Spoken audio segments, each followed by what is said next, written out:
Hello students, welcome back to my YouTube channel. आज की इस वीडियो में हम करेंगे अपने क्लास 6 एनसीईआरटी का फर्स्ट चैप्टर जो कि है हु डिड पैट्रिक्स होमवर्क। और इसमें हम ये जो चैप्टर है इसमें हम हमारी जो दूसरी वीडियो उसमें हम लाइन बाय लाइन एक्सप्लेनेशन कर चुके हैं, लेकिन इस वीडियो में आपको इस चैप्टर की समरी मैं बताऊंगी जो कि हमारे एचटेट, टीजीटी और पीजीटी दोनों एग्ज़ाम्स के लिए बहुत ही इंपॉर्टेंट रहने वाली है। और ये जो समरी है ये तो हमारे लिए वैसे भी स्टूडेंट भी समरी को देख सकते हैं क्योंकि ये हमारे लिए एक बार समरी जब पता चल जाता है तो हमारा माइंड में सब क्लियर हो जाता है कि स्टोरी में क्या है क्या नहीं। तो ये बहुत ही इंपॉर्टेंट वीडियो रहने वाली है, तो आप इसको ज़रूर देखें। तो चलिए शुरू करते हैं। Who did Patrick's homework. इसमें ये जो हमारा चैप्टर है इसमें पैट्रिक नाम का एक लड़का होता है, और वो पैट्रिक नाम का एक लड़का होता है जो कि अपने जो स्कूल में जाना उसको पसंद नहीं होता है, स्कूल का काम करना उस बच्चे को पसंद नहीं होता है बिल्कुल भी।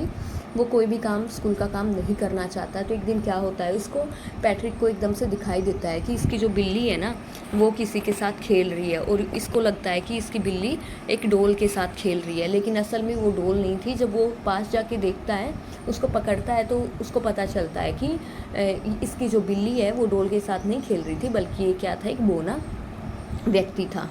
ठीक है।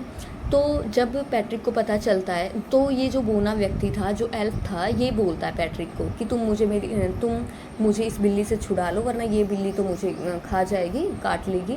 तो तुम मेरी हेल्प करो, मुझे बचा लो इस बिल्ली से। तो पैट्रिक को तो, क्योंकि उसको तो स्कूल का काम करना बिल्कुल भी पसंद नहीं है, तो पैट्रिक को मौका मिल जाता है कि चलो किसी ना किसी तरह से अब इस आदमी के सामने ये कंडीशन रखो कि, तो वो पैट्रिक जो है एल्फ के सामने कंडीशन रखता है कि ठीक है मैं तुम्हें बचा लूँगा, लेकिन बदले में तुम्हें भी मेरे लिए एक काम करना होगा। मुझे जो भी स्कूल का काम मिलेगा तुम वो मेरा स्कूल का काम करोगे। और ये उसके सामने ये कंडीशन रखता है कि जब तक ये सेमेस्टर एंड नहीं हो जाता तब तक तुम ये काम करोगे। और सेमेस्टर एंड होने में अब बचे थे 35 डेज़। तो वो जो बोना व्यक्ति था वो भी मान जाता है कि चलो ठीक है भाई, मैं तुम्हारा काम करूँगा, ज़रूर करूँगा।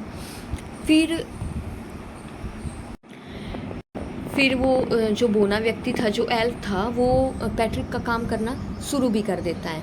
लेकिन क्या होता है, वो फिर बोलता है पैट्रिक को कि मैं तुम्हारा काम तो कर दूंगा, लेकिन जब मैं तुम्हारा काम करूंगा तो मुझे तुम्हारी हेल्प की ज़रूरत रहेगी। ठीक है।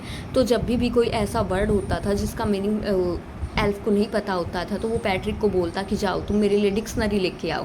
तो पैट्रिक उसके लिए डिक्शनरी लेके आता। फिर एल्फ उसको बोलता पैट्रिक को कि अब ना तुम क्या करो, ये जो वर्ड है ना ये डिक्शनरी में ढूंढो।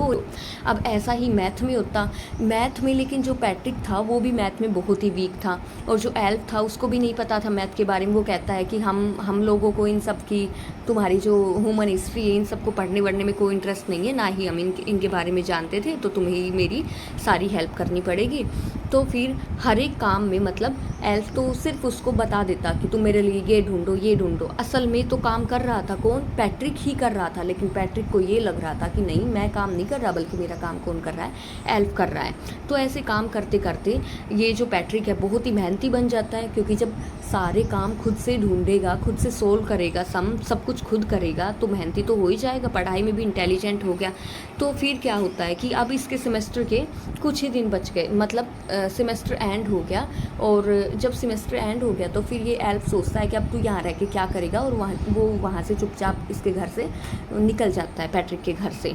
फिर जब पैट्रिक का रिजल्ट आता है तो पैट्रिक को ए ग्रेड मिलता है। इसके जो क्लासमेट थे, इसके टीचर थे, इसके पेरेंट्स थे, सभी आश्चर्यचकित रह गए कि ऐसे ये तो बिल्कुल भी नहीं पढ़ता था और इसको ए ग्रेड कैसे आ गया, अब ये बहुत ही मेहनती कैसे हो गया। फिर सब लोग इसकी बहुत ही तारीफ़ करने लगे और जो पैट्रिक को मानने लगे सबके लिए कि ये देखो ये है आदर्श बच्चा, देखो इसने इतना अच्छा रिजल्ट लेके आया है, ए ग्रेड इसको मिला है। और फिर पैट्रिक को देखने में लगा कि जैसे इसने अपने लिए एक बहुत ही अच्छा एटीट्यूड इसने डेवलप कर लिया है पैट्रिक ने। अब लास्ट तक भी पैट्रिक को यही लग रहा था कि पैट्रिक ने सारा काम उस एल्फ से ही कराया, बट रियलिटी ये थी कि एल्फ ने तो कुछ नहीं किया था, काम तो सारा पैट्रिक ने ही किया था। एल्फ ने तो सिर्फ इससे काम करवाया था। तो ये है हमारी स्टोरी।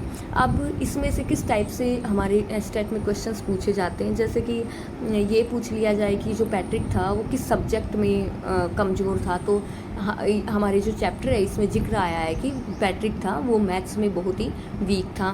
फिर दूसरा क्वेश्चन ये बन सकता है कि जो ये हमारा चैप्टर है हु डिड पैट्रिक्स होमवर्क, इसके राइटर कौन है, तो ये भी हमें इम्पोर्टेंटली याद रखना है, कैरोल मूर। ये जो भी चैप्टर होंगे उनके राइटर, पोएम होंगी उनके पोइट, ये हमें याद रखने हैं। तो who did Patrick's homework is written by Carol Moore.